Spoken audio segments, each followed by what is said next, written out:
and followed by what? Monocytes. Tapos, nag-lecture po ano sa SPC. The first cell that reaches the site of infection is, saman, neutrophil. Same student, Nanders, nag-micro. Si Doc Mandala nag-immuno. Sabi ni Doc Mandala, the first cell that encounters the pathogen is macrophage. Gidulan ko sa dyan, Doc, malilagi ko gileksyon ko itong third year ko sa SPC. Okay, sa Doc, ang first may encounter ng bacterium is macrophage. Pero sa lecture na ako, neutrophil. Macrophages are tissue monocytes. Do you agree? Oh, it's correct when Dr. Bandalan said that the first cell that the bacterium will encounter is macrophage. Pero what did I tell you in the lecture? The first cell that reaches, meaning ni migrate, kinsa man, neutrophil. Si macrophage na naman siya dito daan. Guys na? Kaligtas ako. Okay, the next cell is known to have two lobes of nuclei and it has red staining granules. We call it what? Eosinophil. Bantay ra jud mo ha. And take note, favorite ni Doc Bandalan gina-BSA ni siya. Pero ako man nag-lecture no. BSA po na ako, pero sa section B. What is the main component of the eosinophilic granules? Major basic protein. Do you know that major basic protein can particularly create pores on the covering of helminths? Helminths is the medical term for what? Worm. So therefore, this chemical works best against what? Parasite. So that's why you have high eosinophil when you have bacterial infection or parasitism. But you can also have high eosinophil when you have allergy. So dili pasabot na kay pasyente tasong eosinophil mo nakabitukon ka ma'am. You can also investigate possibility of what? Allergy. Question. The other two components, take note ha. Which among them can produce toxic oxygen radical? Sharo, pag-lisod po dyan mo na. Eosinophil what? Peroxidase, which can damage the cell wall, the covering, the cell membrane. Eosinophil what?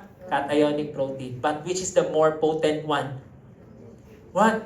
Major basic protein. Take note ha? Sige. Now, let's move on to this picture. And I want everybody to pay attention ha? Okay, favorite jud ako niya sa exam. Nata dire, buntot sa ikog sa ascaris. Ingana, kadakong ascaris ha? Even if eosinophil has a little phagocytic activity, the size of the ascaris will not allow it to be eaten by the eosinophil. So what will the eosinophil do? Since it cannot eat the large ascaris, it will just simply look for what? Antibodies. And then once it will bind to the antibody, it will degranulate, releasing what? Major basic protein. Take note of the following ha. The best antibody that deals with parasite is IgE. Bantay ha? IgE. And mo attract siya kung sa eosinophil. Puros ina. Sige, bitok ew. Eosinophil, bitukon. Para ma-remember nyo na parasite. Ha? Sige, what antibody best kill parasites? IgE. And because IgE can activate what? Eosinophil. Releasing what? Major basic protein. And can you please read the whole mechanism? Antibody-dependent cell. Naging toxic si eosinophil kay parasite because of the help of what? Antibody. Gets na? Sige, kani favorite question ako ni. Pero sa section B na ako i-ask.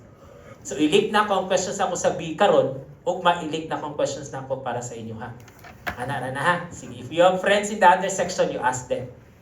Sige, this is a trematode. This is a parasitic worm. What do you call these cells that swarm over its surface? Kaya nakakita silang IgE. Eosinophils. And this is a short clip that got popular in Facebook like some years ago. This is a microfilaria, a parasitic larva. And then it's currently swarmed by eosinophils. Kaya nakakita sila kung sa IgE. And this one is doomed to die. Okay, sige. Wala na akong na-change. The next cell is basophil. How should we describe basophil? Bilobod no? And how to differentiate it from eosinophil? Ang granules niya kay color blue. And what is its main content? Histamine. Can you please write down here? Second component, heparin. And where do you usually encounter the word histamine? When you encounter what? Allergic reactions. So, yan ha. So, blame allergic reactions, common allergies to what cell? Basophil. But let's review your favorite subject, histology. Kaya kung may subject na taas mo grado ko, histology. Yun, ninyo na-amaze yun pagkita na ako sa grades. Question. Basophil is always related to what cell? Mast cell. Tama ba? Okay, sige. Because both of them contain what? Histamine. Tama ba? Yes or no? Yes or no? Okay. What I want you all to take note, before during my time, kung itong medtech student ko, ang gituto sa mga, basophils in the blood, once it goes to the tissue, it becomes mast cell. So, murag monocyte sa blood, pag nasa tissue na sa tawag, macrophage. But as time goes by, katong nag-change na ang mga edition ng book, immunology book started saying, mast cells and basophils are different types of cells. Yes, they emerge from the same precursor in the bone marrow, but basophils do not give rise to mast cell. So meaning, kaning same precursor nila, it may decide to become mast or it may decide to become basophil. That's why they both contain histamine, but they are completely different. See, question. Kisa sa ilaha would leave the bone marrow as mature. Tapos kung mature na siya, na siya, sige, mag-travel na lang ko sa blood. Mature naman ko. Si basophil. Kisa dira, pag gawa siya sa bone marrow, immature pa siya, na siya, I think I will only mature once I reach a certain site. Mast cell. So kisa ang mag-mature sa tissue? Si mast cell. So question, kakita kag cell na naay dark blue granules pero napa siya sa peripheral blood. Basophil. Nakakita kag cell na naay dark blue granules pero na siya mga collagen fiber katapad, fibroblast, mast cell. Gets na? But they both contain what? Histamine. Nagets? Kasunod? Uy, wala pa tanangot ng tunga sa lecture na to. Sige. Everybody, you listen to the pathophysiology of allergy ha. You listen carefully. Kaya nga no, naghag kayong case study, bisang SGD na ito, mo focus ani. Pero kaning na case mo gawa sa section B. Sige, mino ha. Sige. Na ako'y allergen. I am allergic to dust. When I was first exposed to dust, the dust entered my airway. Can you see that in the picture? Mino ha, protote kayo ni. Can you see that the dust particle was sampled by a macrophage or a dendritic cell? Can you see that in the picture? Later, I will discuss that this one will be broken down into smaller fragments, and then the dendritic cell or macrophage will present a part of that antigen to a resting T helper. Resting, naive, meaning it doesn't know whether it's a T helper 1 or a T helper 2. Basta T helper lang muna siya. This macrophage will do something which I will reveal later. Dili pa pwede karon kay paspas ra kayo. This will produce a cytokine that will make this naive T cell commit to become T helper 2. So meaning sa tanang T helper that you've heard from tissue, if allergen ang na-encounter, T helper, naive T helper will become T helper 2. Gets na ako? Gets? Uy ba, tanong ma? Okay, sige. T helper 2 is that T helper capable of making B cell become plasma that will produce what? IgE. So therefore, kung naka-encounter din ako ng something na allergic ko, my naive T cell will become T helper 2, which will predispose me to produce what? IgE. Mao na ma-allergic ko ana. So kung wala ko yung gene to become allergic to pollen, bisag maka-encounter ko pollen, my naive T helper will not become T helper 2. That's why I can tolerate pollen. So meaning allergies can be passed on from generations to generations because of letter G. Genes. Nagets na ako? Uy ba, tarong ba? Okay, sige na ba? What T helper must be involved? T helper 2. And then B cell will become IgE producing plasma cell. Can you please predict what will happen to the IgE? It will start displaying themselves on what? Mast cell. Or what? Or what? Basophil. Yes na? Okay, sige. Question, is this my first time to be exposed to pollen? Yes, so therefore, what's the end product of first exposure? Release of histamine or simply the display of IgE on the mast cell? So therefore, katong bata pa ko, katong ma-expose ko sa dust, I did not release yet my histamine. I just simply accumulated IgE. Gets na? Importante na ha? Uy, ano ba yung mga sa biochem? First exposure, nag-produce na kumusta? Because the B cell was activated by T helper 2, which causes the IgE to be displayed on mast cell. But there is no mention yet of release of histamine. Tama? Okay, sige. Dahan-dahan tayo kaya para makasabot yun mo ani kay pag si Doc Badala ng immunology mo na siya. Wala na i-discuss ni Ian. Mga labi na siya ha. Mantara dyan mo ha. Sige. Mast cell ni. Nanay yun sa? IgE. Can you see the picture nag-degranulate siya? And what triggered the degranulation? Pakibasa yung word eh. Cross-linking. Meaning, one allergen must bind to 2 IgEs at the same time. So kung first exposure ko yan, isa pa lang na IgE, walang cross-linking. Pero kung end exposure, meaning ika-lima ko na, ika-unom na ako exposure, na enough number of IgE na ma-cross-link. And that's the time I release what? Histamine. Nagets na? So it will take several exposures muna. Nagets? O, bantay ha. Sige daw, Bek. First exposure na ako sa dust particle, I just end up displaying what? IgE on the mast cell. But there's no cross-linking yet. Katong second na ako na-expose, basig hindi pa ina pang IgE ma-cross-link, wala pag yung allergic reaction. Pero karoon, dagan na. Tama? So paglito na ako balay, gamay lang na abog, watch on ako, kaya ma-release naman ang histamine. Gets na?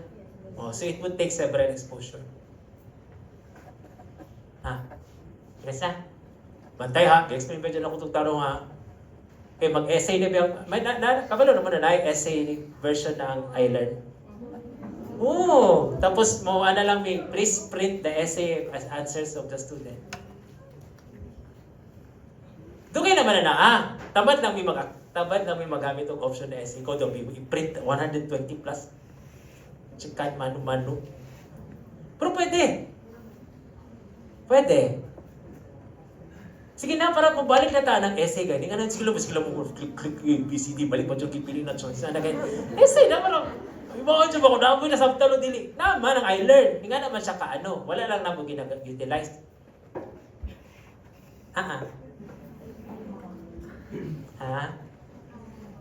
Sige daw, answer my question. By cross-linking dire? Yes or no? So, na-release na ang histamine. Wait, na ko i-share. Na-share na ko ni sa BS Bayan ako ng students. Naisa ko Korean students sa SPC.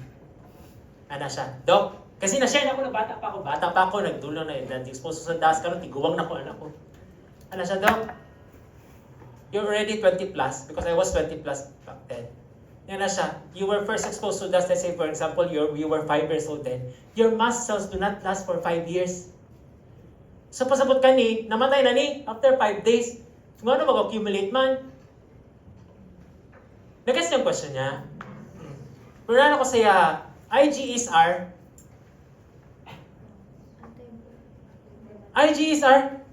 antibodies. Antibodies belong to innate, adaptive. The more you expose, the more you produce IgEs. Tama ba? So pasabot, kanina mast cell, hindi na siya katong 20 years ago. Bago na siya, pag sa bulmaro, itapo ko na siya dayo og IgE. Enough to have this amount of IgE in the surface. Tama? Nagkasya na. Yun yung Grabe yun siya. Kada slide, magtanong talaga siya. Kaya yung isang PPT ko, na matapos ko sa klase, 3 meetings siya sa kanila. Magsige ba siya question? Bili mo sa bacteria, di ba? May thermophilic bacteria that lives on high temperature. Muna siya, why do they prefer to live on volcanoes? What makes them survive the hot temperature of the volcano? Ang bacteria teacher niya hapit na mo resign. Ano problemahan pa ba daw niya kung gano'n ibabuhay ba daw bacteria sa volcano? Diba? Problemahan pa na ni mo. Sige na, let's discuss the effect of histamine. Minaw mo ha. On smooth muscle of the airway, they causes muscular contraction. So if the smooth muscle in the airway will contract, it will cause bronchoconstriction, manifested by patients who are having asthma attacks. Tama? Ang fear na ako kay kani, bisan ha, contrary bronchoconstriction, in blood vessel, it's vasodilation, which causes now drop in blood pressure, which I think you have studied in your biochem. Di ba, kaya ka naman ang always na case study sa biochem. Di ba, mag-SGD, tapos nag-script mo, ikaw ang anatomy ha, ako ang pathophysio, ako ang treatment ha. Ang SGD sa micro, dili, lahi. You don't, yung SGD sa histology, ganyan ang micro. You don't get to choose what part you will memorize for the acting class in SGD. Wala mang acting. Nga na pa ba sa biochem, maka-assign mo? Mag-i-afford. Wala na sa micro, good luck din sa inyo ha. Mag-pray mo unta, treatment lang ko. Tapos ko today, first matawag. Sige lang, excite ko. Sige. Mucus glands become hyperactive. That's why, patients with allergic reaction tend to have increased nasal secretion. Tama ba? And when they act on sensory nerve endings, it can trigger itchiness. Tama ba? Uy, yes or no?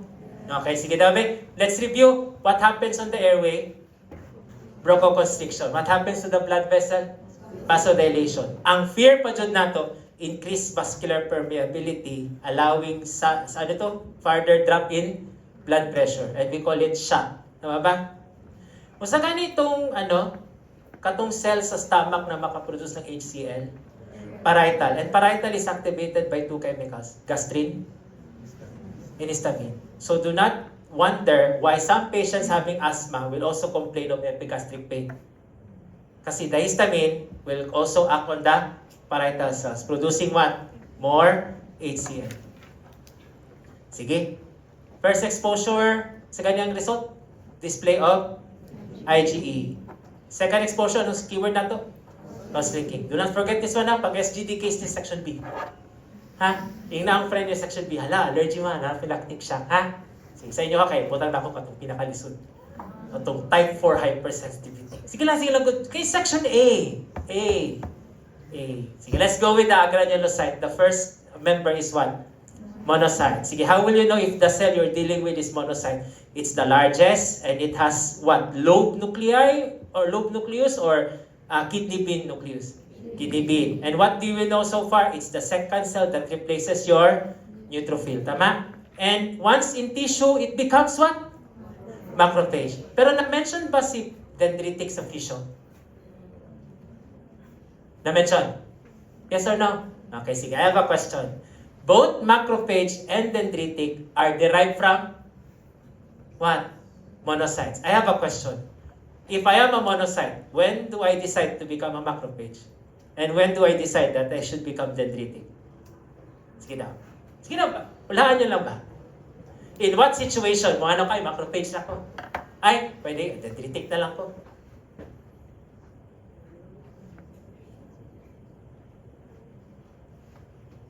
Pag-abot na ako sa tissue, monocyte ko, usay dapat na mga ano kayo, dendritic ko. Sige na ba? Wala lang good. Wala man tama, walang mali. Kasi I just learned about this one also, like 2 months ago. So meaning, I've been teaching this subject for several years. 2 months ago learn ako na sabtan because of AI. Kaya wala man sa libro. Basahan ta ng libro sa immunology. They will not explain when monocytes become macrophage. Ang chat GPT ka ako siya tabang. Gina. Sige.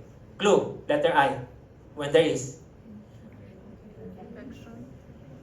Followed by letter N. Charo ha. Microbiome topic na to. Ha? Unsa man? Infection. Kung na ongoing infection, the monocyte will prefer to become dendritic. If the tissue is basically normal, it will become macrophage. Dok, ngano man siya dendritic? Sige, review ta. Primary lymphoid organs. Uy, ako pa nag-reaksyon sa histology, primary lymphoid organs.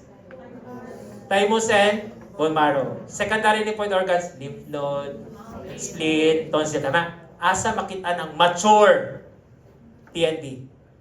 Mature na, ibig sabihin, they have already totally matured. Asa sila? Sa primary o nasa sa secondary? Dito sila ginaproduce. Dito sila mag-mature. Pero pag mature na sila, secondary. So asa makita ng mga mature T cells natin? Secondary, particularly letter L. Lymph nodes. Question, na ay kagaw.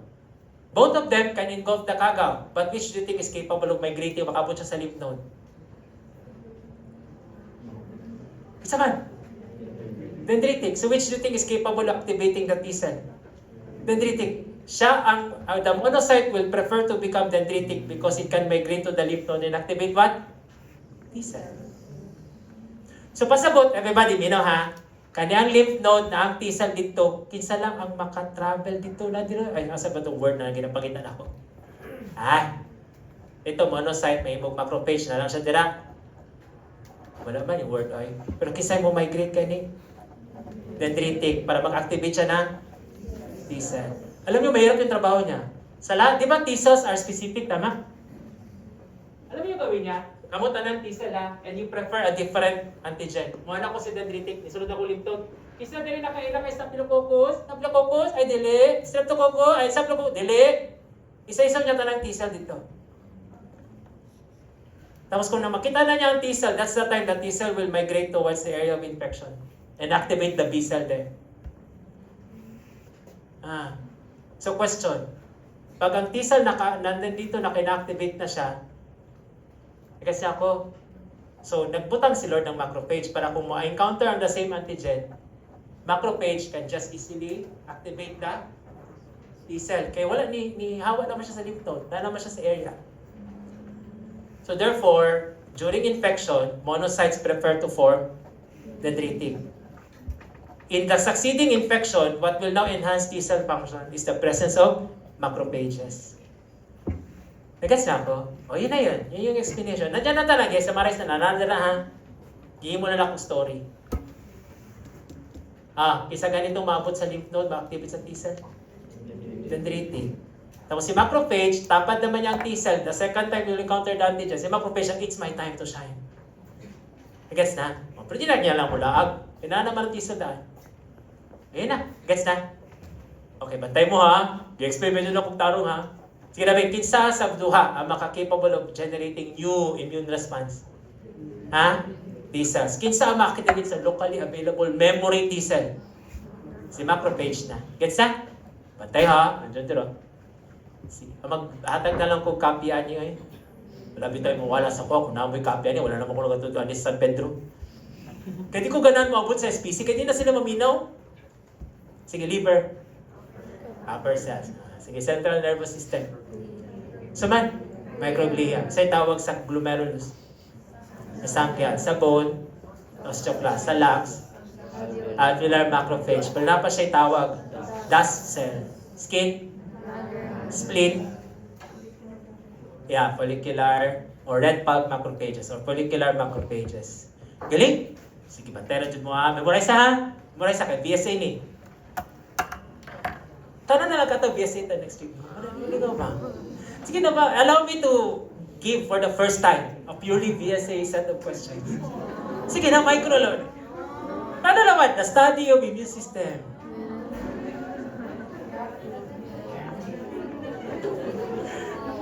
Easy terms lang. Sige, yun na ganit. The study of immune system. Ano sa man? Immunology. Okay, everybody. Compare neutrophil to monocyte. Question. Which do you think? Kalimot ko sa line ako. Which do you think is an efficient engulfer or phagocyte? More efficient. This one or this? Both are phagocytes, but which do you think is better in engulfing? Meaning, mas dagan siya ma-engulf. So, pasabot kung ako i-invite sa Vikings, Vikings would prefer the other one na gamay lang kaunon. Kasi ako, pag maabot sa area of infection kay isa, nagkaya siya makaon, paspas kaya siya, isa kay, murag, lalagay lang na eh. Pero mukhaon gyapon siya. Best in phagocytosis. Better, kay duha naman ginakompare na. Monocyte. But which do you think is better in digestion? Kay naa siya eh? Granules. So kato, when I learned about this niya na ko, Lord, noon sa mga Lord, gipatay ni nimo, gi-replace nimo ka ng dili pod good. Diba? Kaunog dagan sa Vikings na constipate. Kaya nga wala siya eh. Grabe, nag-joke ko. Wala, joy talaba joke. Napaka-high standard ng mga, parang before mo matawa sa joke, parang kinanglan, siya, no? Ang point is, dagan siya kaunon, pero it cannot digest properly. Tama? So meaning, murag na mali si Lord, iilisan niya ni o kanina, murag dili kayo efficient in killing. So ang next question is, how do you think monocyte contribute to the totality of the immune response? The answer is, monocytes can act as what? Antigen-presenting cells. So after ingesting the antigen, it presents a part of that antigen to what? Naive T cell. Sige, minuha ni ha. I-explain ako ni Taro. This is a dendritic cell. Can you see a pathogen that is being engulfed? Uy! Can you see the pathogen is broken down into pieces? Can you see that part of that antigen is loaded on the surface? And it's presented to what? Naive T cell. Guess niya? Okay. Ngayon, take note ha. Can you see this protein that allows the antigen to be presented? That is called what? Basabi? O, so kung mag-lecture ani si Doc Bandalan next week ha. Pag mo na sa MHC, pasabot, these are proteins where the antigens are loaded so that they can be presented. So pasabot usa na mga box dira. Anong box usa na? MHC. Kanang patong sa box, the antigen. And it's being presented to T cell. Gets na? Sige daw, Bek. Part of that bacterium is broken down, loaded to what? MHC, presented on the surface, to be presented to T cell. Bantay ha, ginandaan medyo na ko ha. We have here a pathogen that is engulfed by this monocyte, macrophage. Broken down, presented using MHC. Gets? Bantay ha? Sige, okay na. And then the MHC allows it to be presented to naive T cell. Gets? Uy, nakasunod? Bantay. Sige. Kagaw, gikaon ni monocyte, gi-present using MHC, gi-recognize ang antigen ni T cell receptor. Gets na? And then this T cell from naive will be activated, tama? And then the T cell will activate what? B cell becomes what? Plasma. Plasma will produce? Moana siya kay neutrophil. Yes, you may be good, you may be better in killing, but I will allow antibodies to exist. Wala mang ko'y granules, pero tungod sa kuha na ayon sa antibodies. So therefore, wala na mali si Lord. Sorry Lord. Wala siya na mali. Okay. Efficient guys yung monocyte. Kasi na? So ang drama na ako ani sa lecture na ako, ang isa sa kagaw na kaon, niya na itong tulo, buhay mami! Pero what will kill the other three? Antibodies. So yung neutrophil, masige siya kaon. Wala, kaon. Kani, isa lang kaon na ako, patay na po ng tulo. Gets na? Ayun na siya. Sige everybody, how many classes of MHC you have heard from your physiology lecture? Duha, okay? And then I will start with class 2. Okay, class 2 naman na na-introduce na ako. Take note ha, whatever is used by macrophage, dendritic cell, to present antigen is what? Class 2. Pakibasa mi? This is what I want you to remember ha. Di ba ang drama nato, ang antigen gikan sa gawas? Tama ba? So kung ang antigen was engulfed by the cell, it's considered what? What? Extracellular. And the best MHC to handle it is what? Class 2. So tanang halos bacteria, they are presented using what?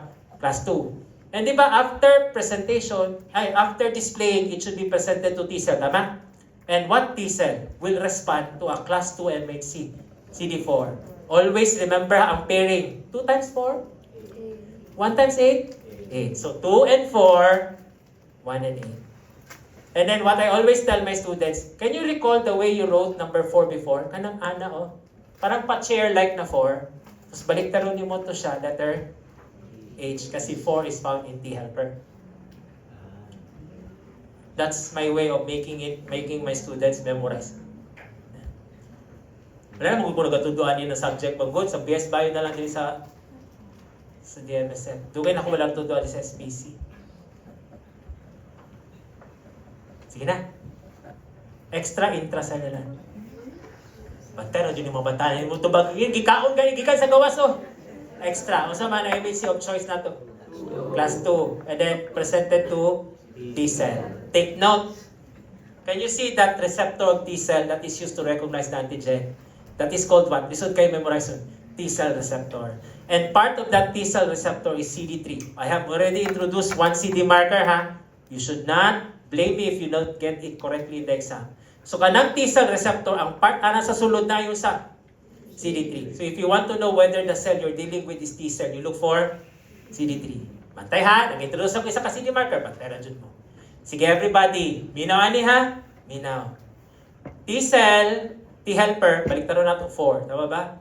Antigen presenting cell. What is used to load to present the antigen on the surface? Class 2. So saan yung color ni class 2 dali? Green. Kaning light blue ka ng antigen. Gets na? Uy, tarong ba? Can you see the red box? That red box is T cell receptor. So meaning, ang directly mag-recognize sa antigen kay kanang T cell receptor na naay CD3. Pero, the T cell must check kung class 2 ni. Tama ba? So what do you think will check class 2? CD4. Sige, everybody ha, mag-simulate ko ha. Nagkaon kong kagaw. Gi-present na ako ang part niya. Tama? So my hand is class 2. And this is the antigen. Tama? So kung dawato ni T cell, ang pamot niya, ang gamit is CD3 or T cell receptor, tama? But to check whether this is class 2, the other hand should reach out to the class 2. And this other hand is what? CD4. That's how it works. Tanong ba? Nagets niyo ako? Pantay ha? And we will discuss this one later. Wait, sige. Mamaya na. Excited ako. Sige na, Vic. Antigen presenting cell CD4. Unsa ni class? Tapos kani ang T cell receptor na naayon sa? Tama ba? And what will recognize sa class 2 ni? So that's why 2 and 4 should match. It's na. And unsa gani ang product ng T helper? It will make B cell produce antibodies. And what are we dealing with? What type of antigen? Extra. And extracellular can be easily attacked by antibodies. So that's why mag-match nandun siya. CD4, T helper, causes B cell to produce antibodies which will attack extracellular antigen. Ayun na siguro antigen. Extracellular antigen. Sige, extracellular antigens are presented using class. The presented antigen is recognized by T cell receptor with MHC class 2 is recognized by CD4. Ayun na. Galing-galing nila. Sige. Pero na plot twist na they own class 2 C. Diba ang point is, kung ako si macrophage, mag-present ako using class 2 para i-activate si T helper. Si T helper mangitag B cell. Na pwede naman kayo wala ko. Kanala man daan class 2 C B. Nano din nila si B ang mag-pick up ng pathogen. Ay, naano ba yung kanina T? Nagas niya ako. So, we can actually remove these two from the picture. Kaya naano mo si B? I will explain ha, now. Nara. Wala mo muna ako nikita din. Tanawa na ba kisa ganyan na ay tulo na class 2? Macrophage dendritic, which I think you have already understood. Tama? Pero na po di ay. Hindi ba dapat ang drama is present siya dyan, this one will look for B. Tama? Pero pwede naman dahil diretso si B. This is what I do with my with my lecture with my students in immunology. Can you please check B cell? Can you see na siya yung surface antibody? Do you agree? Once it will find its specific antigen, for example, B cell na pang COVID, pag ma-meet niya na si COVID, you know what it will do? It will engulf COVID and present COVID using, let's say, bacterium lang. Bacterium, extracellular. Na-encounter niya Staphylococcus. It will engulf Staphylococcus bacterium. I-present niya using class 2. Kaya na-engulf pa niya, tama ba? Extra man. It can directly present to T cell. Pwede na wala yung macrophage. Pero this is how I explain it to my class. Mino mo ha, tatay, timan. Baby. Isa ganito dapat wala sa picture. Macrophage, mama. Si tatay, si mama, si baby. This is how I present it ha. Di ba pwede man sana si B cell ang mag-activate kay Tino? Pero dapat naagihapoy macrophage. Si mama, tatay, si baby. Yes na ako. Tapos ang ganito ang pag-story na kanya. Si baby, na-meet niya na yung specific antigen. Na-meet niya na yung lalaki na gusto niyang pakasalan. Tapos kipresent niya sa tatay niya, tay, na-meet ko na siya. Nagets niyo ako? Will you allow us to get married? Pero syempre, di ba ang tatay will always have to wait for the decision of mama. So dapat, na-meet na po ni mama before mag-allow sa tatay. So the potent inducer of T helper is not B cell. It's always what? Macrophage. So even if nauna si B cell, magulat gyapon siya activation ni T helper by what? Macrophage. Ayun na yun siya. Wait, amino ha? Kung yung mga reasons nga no, dili better na activator ng T helper si B cell. Number 1, B cell tends to be asa gani ang B cell mabilong? Adaptive. Imagine na, kung gihimo ni Lord na B cell lang, isulod ng kagaw, ang kagaw mo na pa siya, kinsa ang B cell na specific sa kuha? Nagets niyo ko, it will take time before the B cell will react to the kagaw. Pero kung macrophage, monocyte, they belong to what? Ini, as long as kagaw ka, kauno ka na niya. Imagine ako ang macrophage. Pisay makain. Di ba, T-cell man? Pisay din na makaila kay Staphylococcus. Nag-take time na good na.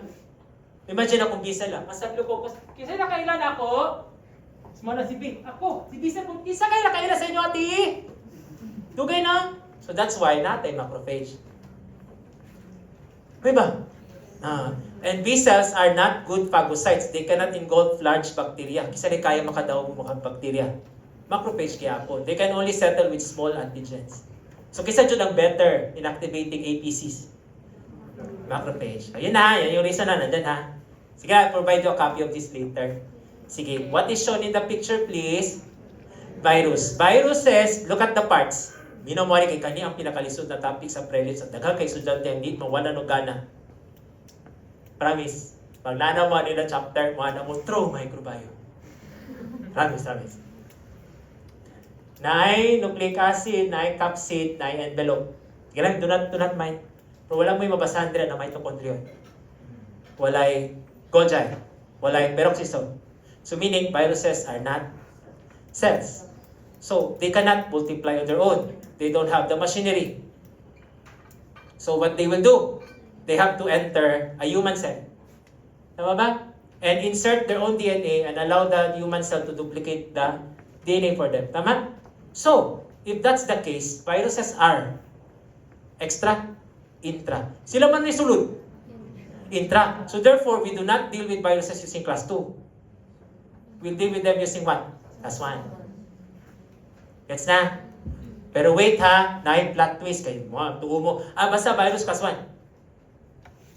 Naabay bacteria na pag na-engulf ng phagocyte, makasurvive sa sulod. Are there any bacterium that once engulfed by the monocyte can survive inside the monocyte? Is that possible? Yes, if that's the case, the organism becomes intra. And the best way to deal with them is also class 1. So, dili dapat ibutang sa mind, class 2 bacteria, class 1 virus. Extra and intra. Gets niya ako? Okay, sige. If you have an intracellular organism, the best way to present them is using what? Class 1. 1 times blank is equals 8. So, CD, 8. Alam niyo, ang sinasabi ko sa mga immunology student na ako ni sa SPC, nahiduwa ka letter O, itapan na ninyo number 8. Ang 4, baliktaron H. Ang 2 ka O, 8. Basta? Matara dyan mo ha. Paala mo, ibuto na. Ang ano, gibutang nilo sa tanang nucleated cell. Okay, what do viruses love to target? Cells that have nucleus. Does it make sense? Question. Si macrophage, na ba siya nucleus? Yes, na po siya class 1. Tama ba? Do you agree? Si dendritic tsaka si B, do they have nucleus? Yes. So can they also have class 1? Yes. So which has a more limited distribution? Class 2. Tanang halos cell sa body, class 1. Gets na? Uy, batarong ba? Alam mo ha? Say question. Wala na, inisulod the virus, and then the virus will produce a protein. The protein should be loaded on class 1. Presented to T cell. What T cell? T cytotoxic. Sige, review ta. Viral antigen man eh. So, class 1. Uy, viral antigen gani, no? Class 1. Kisa gani mag-recognize sa antigen? CD3. T-cell receptor, tama? Kisa mag-check na class 1 ni? CD8. Ano sa'yo pangalan sa cell? Sa pangalan pa lang niya, magpatay siya cell. Kaya nga no, what do you think will happen to this cell that has a virus inside? Mamatay. Do you know how I teach this to my students? Diba? That cell is supposed to be calling help. Help! Nako'y virus sa sunod. Sa naitabo. Ipatay siya. Sumukos siya sa kay T-cytotoxic. I was asking for help. Why do you have to kill me? One ng T-cytotoxic. Where is the virus? Where's the virus? Inside. So how can I kill something inside if I don't deal with you first? So the cell has to die. So kung naatay viral infection, mangamatay ang cells nato sa body. So katong COVID-19, ngano man gud mamatay ang mga pasyente. Imagine na ang lining epithelium ng lungs gina-damage. Mamatay ang cells? Yes or no? Easy access for bacteria? Mamatay ang sepsis. Gets nyo? Yun na yun. Question. How do T-cytotoxic cells destroy the target cell? They produce 2 chemicals. Ginoon ha? Perforate. Sa pangalan pa lang, mag-ihimo siya kung sa pores. Mag-perforate siya, tama? Butasan niya ang cell and allow this one to enter. And you will learn in GenPat. I leave this to your GenPat teachers ha. Ang granzyme magod, i-activate niyang unsa? Caspase. And caspase are enzymes in the cell that activate what? And that cell is doomed to die. Ayun din. So, what's the endpoint of class 1 presentation? Cellysis. What's the outcome of class 2 presentation?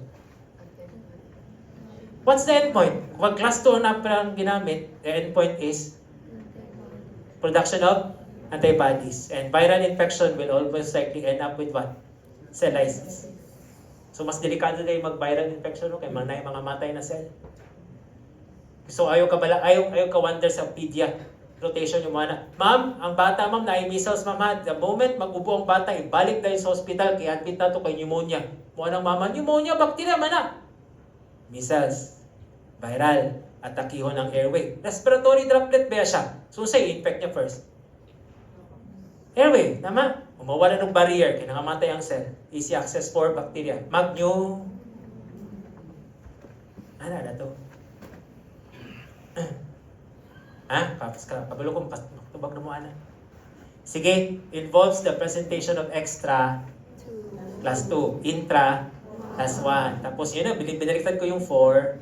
The helper, no? Sa akin ito, toxic. Saan? CD8, no? Class 1, tama ba? Okay. Isa kanya mag-endpoint sa production ng antibody, cellysis, class 1. Tapos kani, gina-insert na ako ni sa lecture to make it easy for you or to make sure that the topic will have better retention. Si kani, example kani, na-share naman ako ni sa mga klase nako. Viral infection ng chickenpox, tama? So therefore, anong nagamit na class? 1. So you expect that the endpoint is cellysis. Pero di ba, doctors will always tell you, ay nagkabala ka po mag-chickenpox outbreak sa school. Eh na naman kay antibody. Eh viral yan. So, explanation. Ano ganang endpoint ng viral? Cellysis. And the cell will become fragments. Tama? Yes or no? And one of the role of the immune system is to remove cellular debris. So, the debris will float in the blood containing dead viruses. Kaunon ni macrophage. Gikaon, meaning nahimo na siya cellular. So yung patay na virus ma-present na using class 2. So that's why mag-end up with antibody production. So na-connect na ninyo tanan.